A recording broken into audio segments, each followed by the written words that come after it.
Hey guys, welcome back to my channel. It's Tiffany. Now for today's topic, I want to discuss 5 brutal truths about life that will inspire you to greatness. Now, lies and deception can give us a false sense of security. But if you challenge yourself to look beyond that initial comfort, it can be difficult at first, but eventually what you will find is liberation. Hence why John 8:32 says, "Ye shall know the truth, and the truth will set you free." Now, number one brutal truth is that you never get what you truly want unless you are willing to take a chance.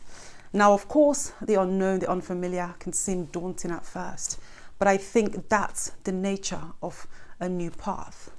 You know, I think we want to control every outcome. We want to make sure that, you know, we're definitely going to get the results that we want from everything that we do. But sometimes you just have to let go of the outcome and trust the process and begin the process.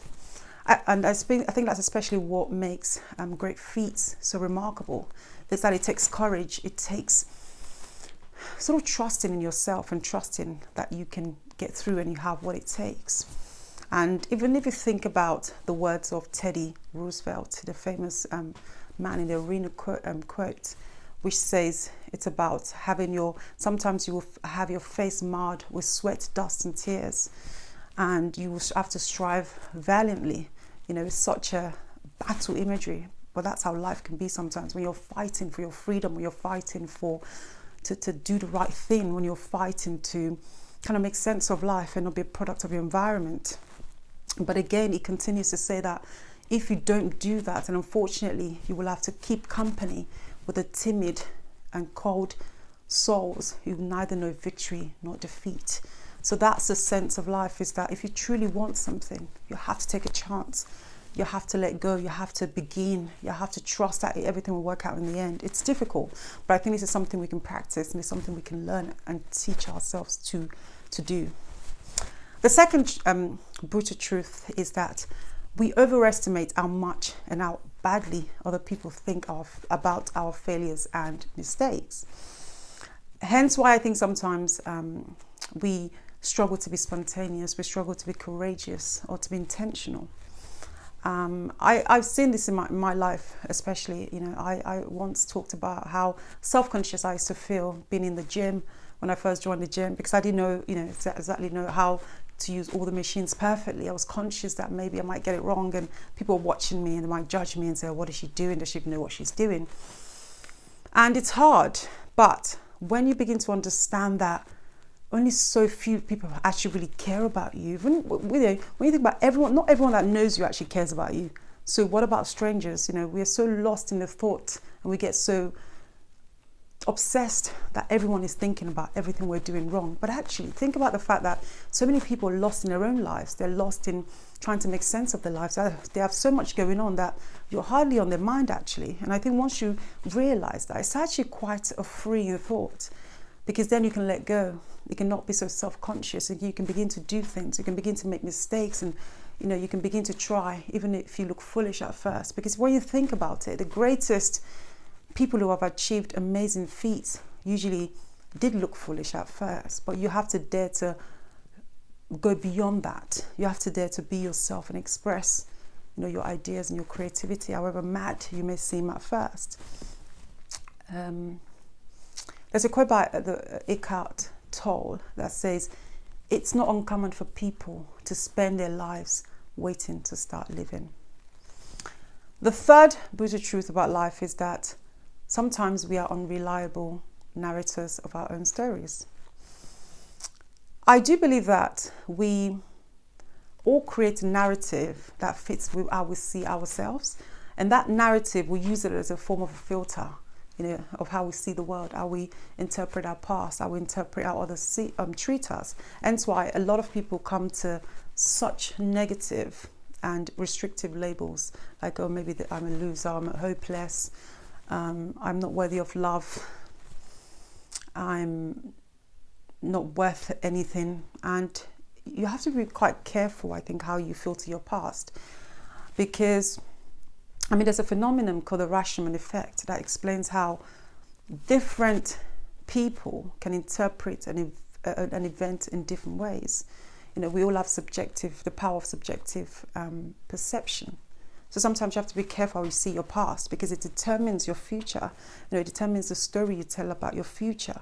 But if you can take a step back and actually begin to challenge certain things in your past, and begin to challenge the narrative you are living, and challenge the labels that you've created subsequently from those narratives, then I think it gives you an opportunity to rethink your past and to actually create a narrative that allows you to move forward, to be empowered, to be inspired.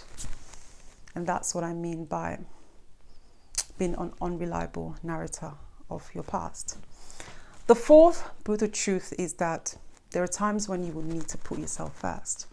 Now, it sounds selfish, but you have to think about the fact that sometimes in your life you are surrounded by negative people, energy vampires, critical people who will shoot down every good idea you have. And Robin Sharma, the writer of The Monk Who Sold His Ferrari, made a quote that I especially love, and he said, "You cannot play with negative, toxic people and be world class. That you cannot do both. You have to make a choice. So sometimes you have to make the difficult choice of, maybe spending less time with certain people, even if they are related to you and a part of your family, but because they're toxic and because they're negative or because they hold you back, you have to make that tough decision to maybe spend less time with them, to distance yourself from them, to say no to them sometimes. And that way you can begin to fill yourself up with good energy, be around people who actually inspire you, people who believe in your goals, who can advise you the right way, people who can encourage you to keep moving forward. And I think that's quite important, because people radiate energy. I truly believe that. So whoever you spend the time with the most reflects the quality of your life. You are an output of the 5 people you spend the most time with. So yeah, I think it's quite important to know that there will be times when you will need to put yourself first. And I think same thing as I said before, you simply cannot pour from an empty cup. You have to learn to fill yourself up with goodness, with encouraging things, and in that way you can put out that same sort of energy back into the world and actually make an impact. The 5th brutal truth about life is that no one is coming to save you. You are who you have been waiting for. Now, imagine a child crying out in the middle of the night for its parents. The child is confident that at least one parent will come and pick them up and console them. And I think throughout our lives, we're always metaphorically crying out in such a way for someone to come and save us. Now, I believe in God. I think Christ is the ultimate savior. But aside from Christ, no one is coming to save you. And sometimes we find ourselves in a position where our lives is quite mundane, it's quite repetitive, and we're sort of waiting for something outside of ourselves to, kind of give us joy, give us a sense of completion. We rely on money, maybe Instagram likes. We're relying on maybe fame to make us feel good about ourselves, to complete us. We're relying on other people's acceptance. And it's like this continuous empty search for something that's already there, which is yourself. But I think we all have to go on that journey, like I have myself. And I think when you kind of experience a heartbreak, you experience the emptiness of things that you thought would fill you up, and then you keep going in search of those things. Eventually you reach a point where you actually come back to yourself and you realize, maybe I am who I've been waiting for all along.